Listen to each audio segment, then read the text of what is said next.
Hello devs, welcome back again to session 6 of the series we are having on deploying our backend applications to DigitalOcean. I'd set up a workflow for deploying the DB that was in the session we had earlier.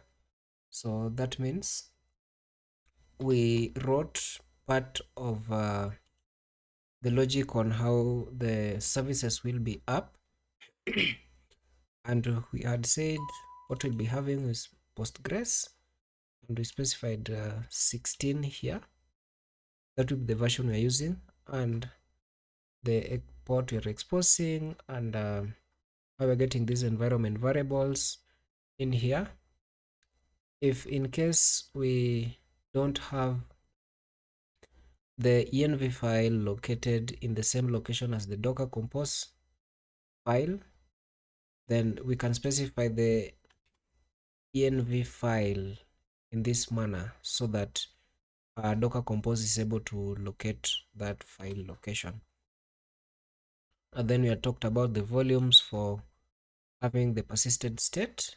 I talked about Portainer, which we are using for monitoring our application, the logs, and under the images, because most people are not used to running the Docker commands to be able to view everything happening in the container. So Portainer would make it really easy since it's self-hosted.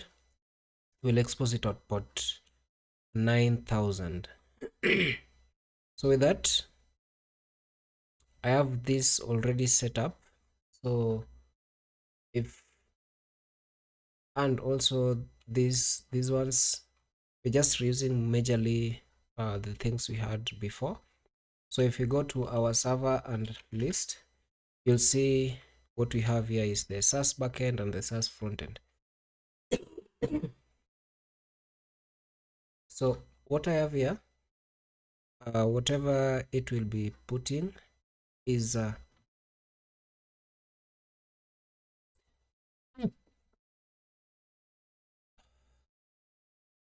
we'll be using the SaaSDB services folder for housing everything, so that aside from that, we can add more files there. I've used this approach for setting this up because I just want it easy so that you're able to locate this, but this might not be the best approach because there are some limitations which are posed based on setting things like Redis and securing, having your security files in the repository can be a bit challenging to manage. So you can figure out a way on how you can handle that. But for this, I will just use this repository to be able to house everything else that we are having. So we'll do this, then afterwards we'll connect with our backend. So for now, because this code is up to date, I will just come back to here, then rerun all the jobs on our actions. I think I'd explain how these actions work. So it should be something which is not that really complicated. So if I click here on build, we should be able to see everything has been copied to the server. And now, because I had run it initially, you'll see that we have some issues here. Warning, db name variable is not set, defaulting to blank string, db password, db user, db dir, db password, db user. So based on the services that we had set the environment variables for, the reason why this has moved very fast is because I'd run this initially, so I had to set it so that I run it again. And if we come here to the location, where we are deploying our application. You can see we have SaaSDB services. If we go in there, DB services, if we list, you'll see we have our readme.md and the docker compose.yaml. So what we'll do is just copy this env the way it is to the server,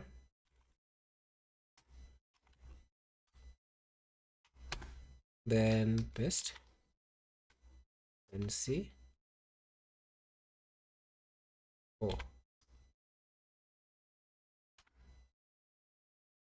Then X. So we'll exit. If we cut the .env contents, you should be able to see these values. So once that is set up,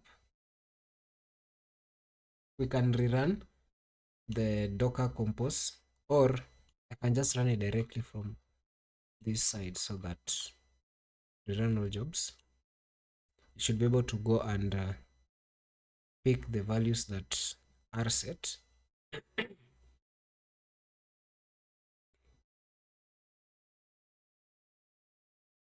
So if we come to build, should be fairly fast.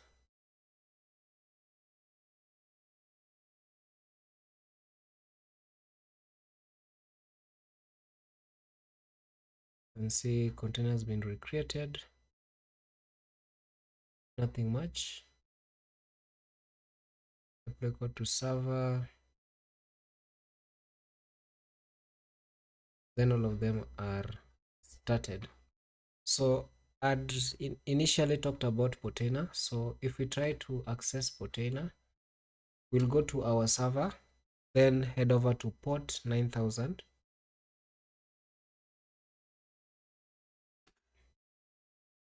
So if it's your first time, then it will prompt you with the create account page, which you had done before. So I'll just log in with the details I had created.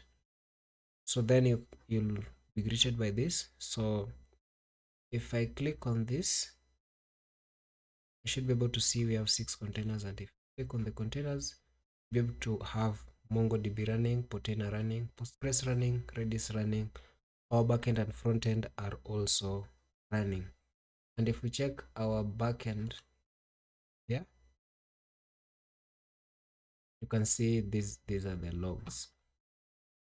So go back to containers, and that's how we just push code to our with stateful deployments of database services. So just to see what has happened, if I go back to, because in here I had set the data directory to be .venture.db. That means I was going some 2 steps backwards. So it's not, the data is not stored in the SaaSDB services. So if I go to 2 steps backward, if I list, then you should be able to see we have VentureDB here. So if we see into VentureDB, we list, you should be able to see Mongo and PG data. So this tells us that MongoDB has created its directory for storing the files, and PG data is for the Postgres. So to check for MongoDB, we'll try and connect. Not sure, disconnect. I'd initially set this up, so if I'll try to reconnect now, you'll see it's connected. But show connection info, you'll see we are connecting to our IP, and this is the default port. And some nice thing about it is that we had a password which was URL encoded, so that we don't have special characters listed there, but we are able to connect to our database. So if we ls Mongo, we should be able to see some Mongo stuff stored here. So that confirms to you that the data is persisted in MongoDB here. So that will do it for the part for doing the deployment of the stateful services using Docker. We've seen others we used Docker file, but for this one we've just used Docker compose, and for some cases that works well. And I hope we meet in the next one, where now we'll be connecting this database to the backend we had built earlier.